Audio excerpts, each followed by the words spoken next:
Welcome back. This is Faded Hand podcast number 2.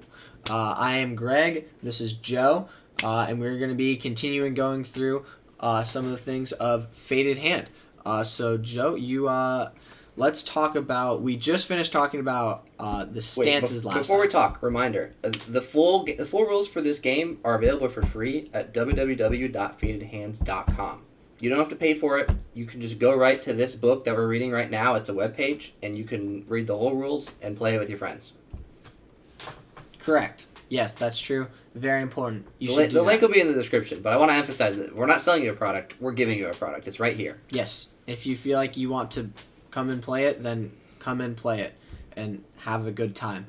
And then also on the website, you can come chat with us on Discord, and we have Patreon, things like that. They can't see that. We cropped it out. Yes, I know, but if they go to the website, then they can see that. The website has links to the community and stuff. Yeah. So if you're like, hey, this thing sucks about this game, go tell us about it, and maybe we'll change something, and maybe we won't, and your comment was bad. Maybe we'll listen. I have a big ego, so there's a medium chance I'll listen. I have a less ego, and I'm also able to edit the website too, so maybe. So we just finished talking about stances, and overall the planning phase of combat. Joe, I feel like you would want to explain the Malus system. Yeah. I feel like you really love that, so let's talk about that. So the Malus is the generalized version of damage. So, obviously last episode we talked about how you have one hit point. So you get hit and you die. But there's obviously situations in the world where you are under some kind of duress or some kind of, negative situation, or you take some kind of injury, but you're not dead, right? Like, if someone, breaks your arm or punches you in the gut or trips you under the ground, you don't die from those things, but they have some kind of effect on you, and we want to model that in the game. And we also talked about how we want things to be on the board, that having a status effect that's off the board and in people's heads is really hard for players to remember, and it makes them not want to use status effects. It makes the game not status effect focused. And status effects are kind of fun as long as they aren't a pain to remember and work with. So the Malus system is our generalized way of solving this. And the way this works is anything that does something negative to you but wouldn't kill you applies a Malus. And a Malus applies to a specific stat. Remember, you have your 3 stats: strike, defense, and speed. It applies to a specific stat, and you have to accept some number of tokens equal to the number of Maluses you've taken, and you put those numbers in the spot where you play your cards in front of you. So there's 3 spots for cards. There's 3 stats. You put those tokens in front of you, and those tokens, they weigh down that stat. So if you've got 3 Malus tokens on strike, that means you are suffering a -3 to your strike value at all times. And if you have 3 tokens on strike, 1 token on defense, and 1 token on speed, you have -3 on strike, -1 on defense, and -1 on speed. So this makes it easier to remember when you've taken a bunch of different effects. Let's say you get web on you, then someone trips your character, then someone stuns your character, and then someone breaks your arm. Well, that'll be 1 Malus, 2 Malus, 3 Malus. You'll stack those up in front of you, and then it's not a pain to remember what happened to your character. You can remember it for role-playing reasons. You can remember oh, I have -5 speed because someone tripped me. But from a gameplay perspective, it becomes easy to remember exactly what your number's supposed to be because there's 5 coins, so it's -5. Right? And yeah, this saves you from remembering painful status effects and damage. This is our replacement for damage, basically. This also means that you no longer have to correct the DM when they try and move the monster 5 tiles, and then you go, actually they had to get up from prone, because you don't have to remember that because the DM just puts the little tokens on there, and then it doesn't matter. So you can say they got it from prone, but the tokens already told you what the numbers were. So there's no such thing as prone, actually. There's just things that knock you down. Apply a Malus that's a big speed Malus and defense Malus. Yeah. Also, I talked about last time the cheat sheet. I'm just going to pop to that really quickly. It is right here. Down at the appendix, we have a bunch of the stuff. This personal cheat sheet is one that I kind of want to point out here. Oh, so it is in there. The cheat sheet is on there. Yeah, I didn't know if it was on there or not. So it is kind of obscured partially. You can alt-drag to uncrop it. Oh, let's see if I can do that, guys. Oh, no. Oh, man. Now We're not doing well. Nope. Okay, we're just gonna call that one. You're gonna accept it how it is. Yep, we're gonna accept that how it is. Believe me when I say that this is on there, and that does have all. Well, actually, they don't care about the other side. It has those stances and that chart for you guys, so you can remember exactly what's going on. So that's how that works. That's what that appendix is. So. Yeah. So where there was the little sword, the little shield, the little boots, that's where your coins would go. Makes it easy to remember. Yeah. So that's the gist of the Malus system. The Malus system is very simple to use because it's just, hey, we use quarters usually to symbolize malice. Hey, take these quarters, put them on this thing. Each one is -1. Pretty simple.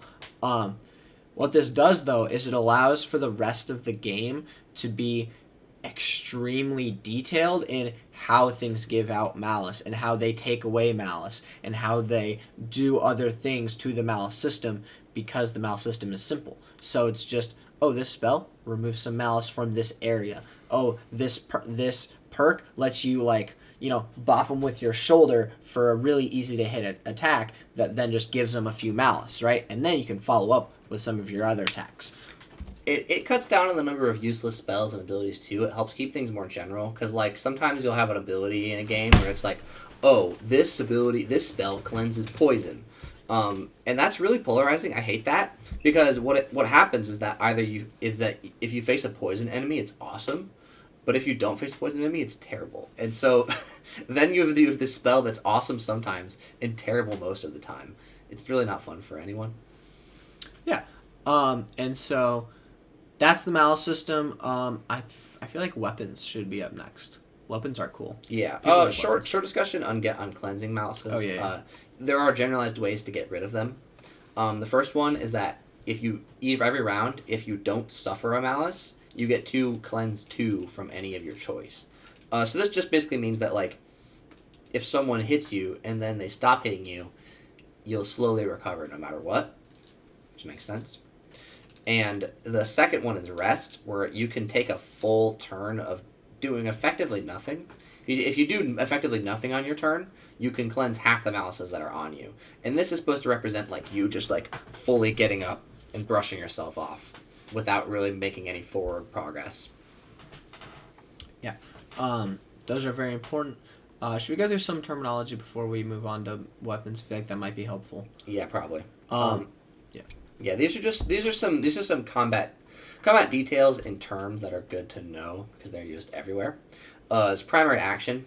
Primary action is your primary action. The main action, which is mostly used to attack. This is your action economy. We try to avoid being too aggressive about action economy in this game because I think action economy is for the designers implement action economy in games when they don't want to think it out, and I think it's kind of unfun for players. Players don't like to feel limited like that. But there is one limit. This is one limiter that you can really only do about one attack per turn, and this is called your primary action. Attacking takes your primary action. Certain strong spells that are effectively attacks take your primary action. That's what a primary action is.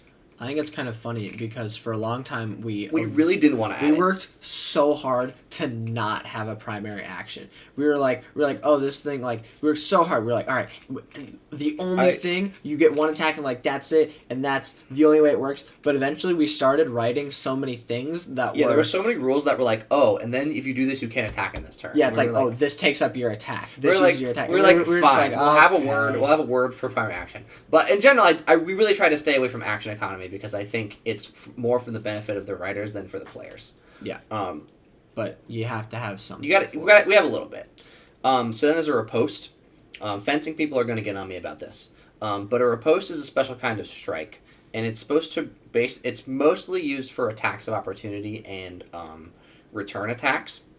So more or less, a riposte, when you're doing a riposte attack, if you have a natural +2 strike when you do it, all the situations where you would use them are sort of an easy hit.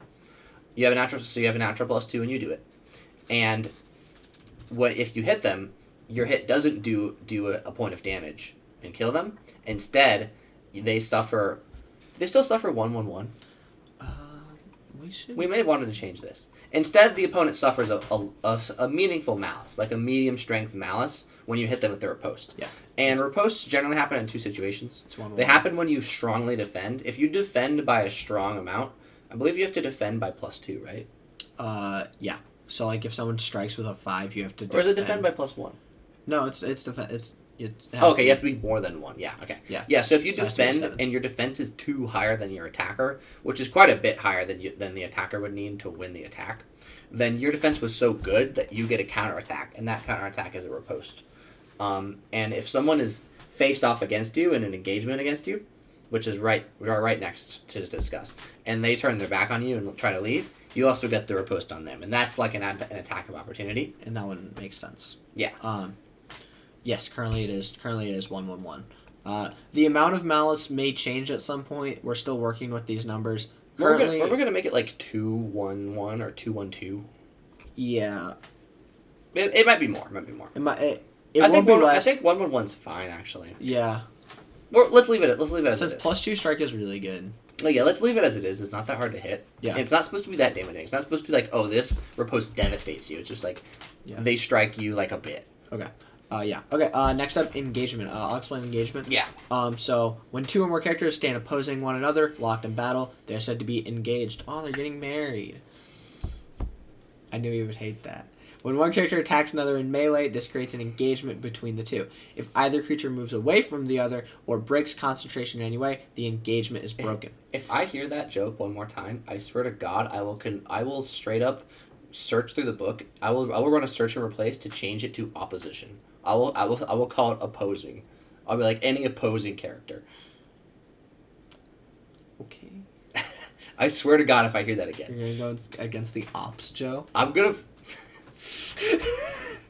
The ops. I will kill a human being. I will commit an act of homicide if I hear that joke again. All right, we're gonna move on to engagement. The engagement is broken. At this time, the other creature receives this opportunity to make an immediate riposte against the retreating creature. Oh, and we misspelled opportunity. We will. And the other creature received. Wow, that one's just grammatical soup. I'm sorry, guys. We'll fix this. We sentence. did proofread. We'll just not as much as we needed to. Opportunity is a hard word, and sentences are difficult. Greg, that sentence is oatmeal. And I don't know who wrote it. It might have been me. It was probably you. Well, I think this was an oatmeal sentence between both of us. I think you wrote it. And That's probably true. I reworded some of it, but not all of it. We get really oatmeal sentences when we both fix something. Yeah. So what this means is if Joe's standing out in a field and then I run forward and I make an attack, I don't have to hit. I just have to make an attack. It creates an engagement, and from then on we are engaged until because then like he attacks something happens to break the engagement. Either he runs away, he dies, or some people have perks that can either break engagements or create engagements. Some people have perks. I think that the duelist has one that can just create an engagement without making an attack, which is really cool. Because it allows them to make riposte easily and does a lot of easy things like that. So that's the idea of an engagement. Pretty simple there. Yeah, and the foot text at the bottom explains engagements are multilateral. There's no limit on how many you can have or how many creatures can be engaged against you at once. So like creatures can just create like a ball of engagements, and unless otherwise specified, the moving is what breaks the engagement, not attacking. So you can attack a person and then someone else comes near, you attack the other person. Now you're engaged against both of them, and you're kind of holding them both down. Yes. Okay. Joe, do you want to explain effective range, or do you want me to? You like effective range. You really like it. I love effective range. So effective range is the basis of effective range is at what range your weapon is the best. So I'll tell you what this came from before I tell you exactly what it is. In our last D&D campaign that we ran, we had a ranger in it. And she did the exact ranger thing that you're supposed to do. Every battle, she would pretty much pull out her bow, and she would stand in like 1 or 2 spots, and she would fire her bow, and she would be dealing good damage. But she'd post up at 60 feet and just attack once a turn. Yeah, like 60, 30 feet, like 5 tiles away, like pretty far, and then she would just be slamming the arrows in there, and it was just kind of... And I as the GM, I Well, she felt thought like to she wasn't myself, being effective. She was like, I don't know ever do anything. And, like, she was doing, like, half the damage that the team did. she was doing a lot of She was damage. doing all the team's damage. But she just didn't get to do anything on her turn. Like, she had nothing to plan and think about and do. Like, she was barely playing a game. She was more playing a story. And, that's lame. And so we wanted to fix this. Obviously, Ranger and DD has spells and stuff like that, and she was casting the spells for like bonus action buffs and things like that. So that happens. But the thing that we really wanted was, okay, what makes ranged things not fun? It's the fact that you're not really doing anything. You stand back, you shoot your bow, and then you're done. So this is what effective range is. Effective range is when something is perfect. When you shoot at effective range, for example, I believe the effective range of a short bow is 3 tiles. Oh yeah, that's another thing. We use tiles instead of feet in our games. Yeah, this is a grid game. You have a grid. There's no, like, mushy, gushy, homogeneous coordinates, 5 feet type rules. It's all grids. There's all tiles. If you would like to turn the grid into 5 feet, then sure, I'm not gonna Look. be one to stop you. It's your table. I'm not gonna So- break into your house and force you to stop playing the game Yeah. at gunpoint. But it has tiles. Everything will let you tiles. So if I refer to tiles or feet, that's my mistake. One tile is I'll usually make it refer to like 5 feet because that's how my brain works. But yes, so the short bow has an effective range of 3 tiles. That means that if I am standing somewhere and another creature is standing 3 tiles away and I make an attack, that will be the perfect attack. I will suffer no detriments for attacking from that range. For every tile it is closer to me, I will get a -1. For every tile it is farther from me, I will get a -2. So if it's 4 tiles away, I will get a strike -2. If it is 2 tiles away from me, it is strike -1.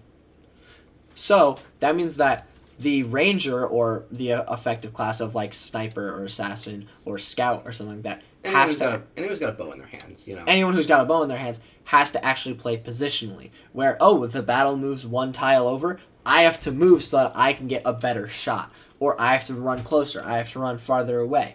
It makes the ranged characters play a game. This game also has slightly more restrictive line of sight rules as well. In this game, you can't see through you can't see through more than one friend, and you can only see through friends that are adjacent to you.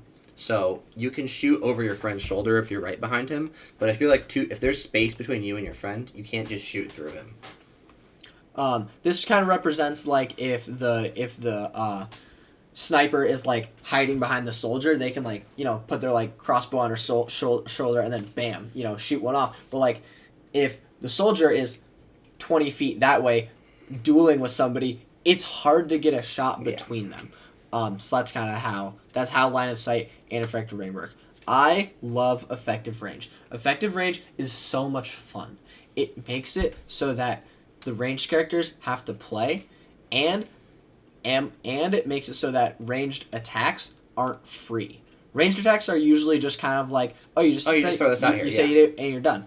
And you can still do that. It'll just almost never do anything. Because if you don't think about your attack, you'll probably be suffering either a -2 if they're closer, or a -4 if they're farther away attack. And a -4 attack is almost never going to hit unless it's a really squishy character. Yeah, unless it's just like an enemy that has no importance. In which case, who cares how you shoot it? You know? That's what effective range is. I love effective range. It makes ranged combat actually fun. It makes bows actually have an effect. It makes people move. And whenever people are playing the game and moving, it's more fun. So that's effective range, and that is line of sight. Let's skip everything related to stealth right now. Stealth, I don't think we need to. The thing that I will say about stealth is that it specifically is only for the rogue and assassin.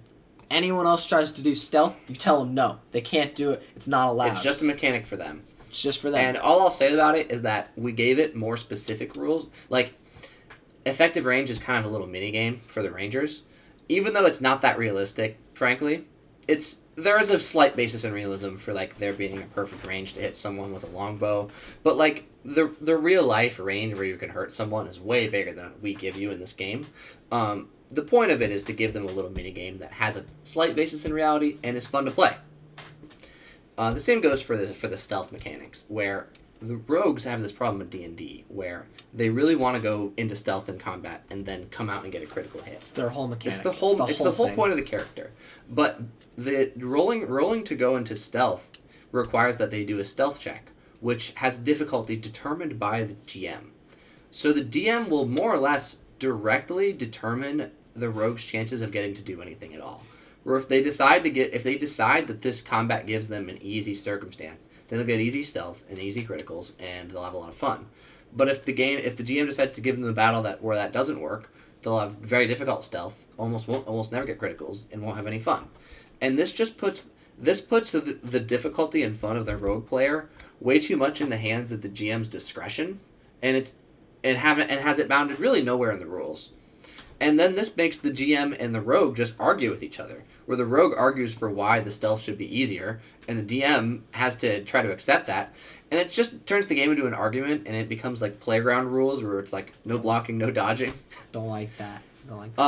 So in lieu of all that, people still want to play stealthy, sneaky, stabby guys because it's fun. So there's a mini game. There's a mini game that determines how you get stealth and what it does. The minigame is also vaguely grounded in realism, and those are the rules for stealth.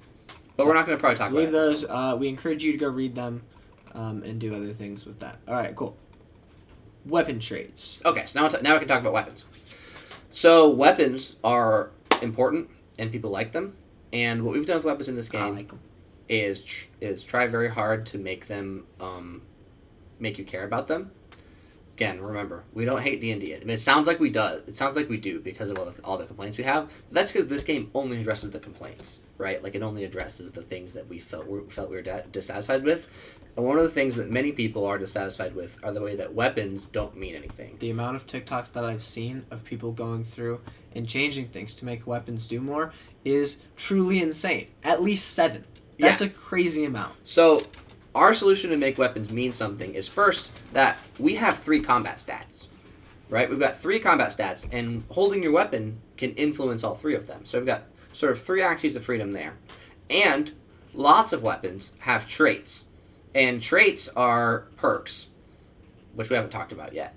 But basically a trait is just like what you would think. It's a little rule, little mechanic that weapon has on it that relates to that weapon and what it does. And generally they're not too complicated.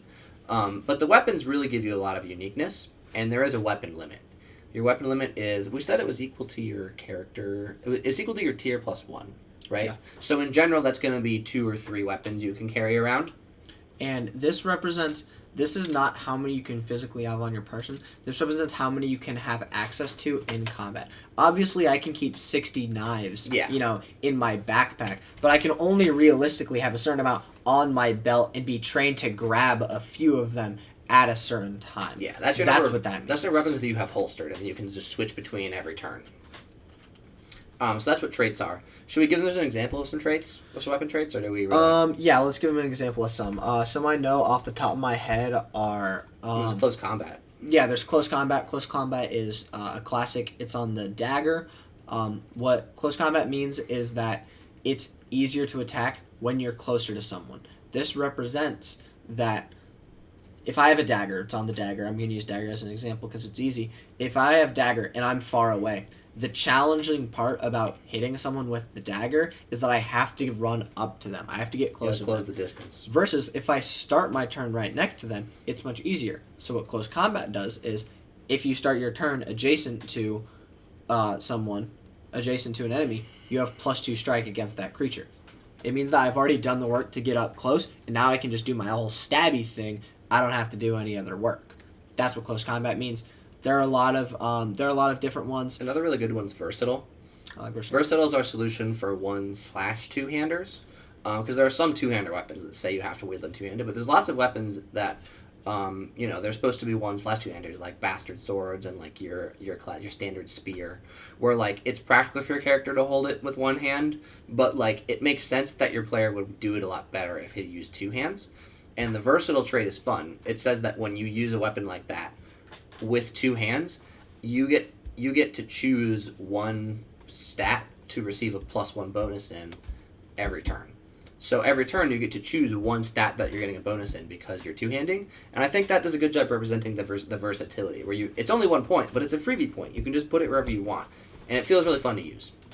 Yeah, I really like that, and the people that we've had play that have used the versatile has really liked that. I think Gabe liked it. Yeah, that one's a tester favorite. Yeah, Gabe really liked that because it makes you feel like you're getting to make choices, which making choices is pretty fun, and you do that during the planning phase of your turn. So that makes it so that you don't have to make that like the second before you attack. We're like, oh, I want to attack. Oh, do I want to use my versatile? You already chose whether you use your versatile or not. Should have done the math. So that's what weapon traits are. And let's go through techniques real quick, and then we will call it. Yeah. So techniques. Some perks are techniques. In any interaction, you may only take advantage of one technique, even if multiple could apply otherwise. What this actually means is that it replaces your attack, and then it does something different other than an attack. So I think one of them is like an uppercut or something like that. It's a different kind of attack that has a different effect. Actually, the one that is easiest for me to think of is hip throw. Hip throw is pretty simple. Instead of punching someone, you kind of toss them over your hip, or you do some karate sort of move. You flip them over. Yeah. Yeah, and you move them and you like throw them on the ground or something like that. That's hip throw. It's an attack, but it does not do the traditional attacking thing of killing them. The primary point of a perk being a technique is that you can't use two techniques at once. Because there was a potential rules problem where like you have access to uppercut and you have access to hip throw, and both those things say when you attack someone you can do this. But that meant that the rules as written would have said, oh, you can hip throw and uppercut on the same attack, and that doesn't make physical sense. Ignoring game balance. What the hell is what are you doing when you do that? Well, upper. Yeah, you're upper hip throwing them. So yeah, you can't combine techniques. If you have something that's like an uppercut or a hip throw or any kind of thing that is an attack modifier, almost all those are techniques, and you can only use one on one action. So that takes us up through techniques. Thank you for tuning in. This has been Faded Hand Podcast number 2. Adios. Goodbye.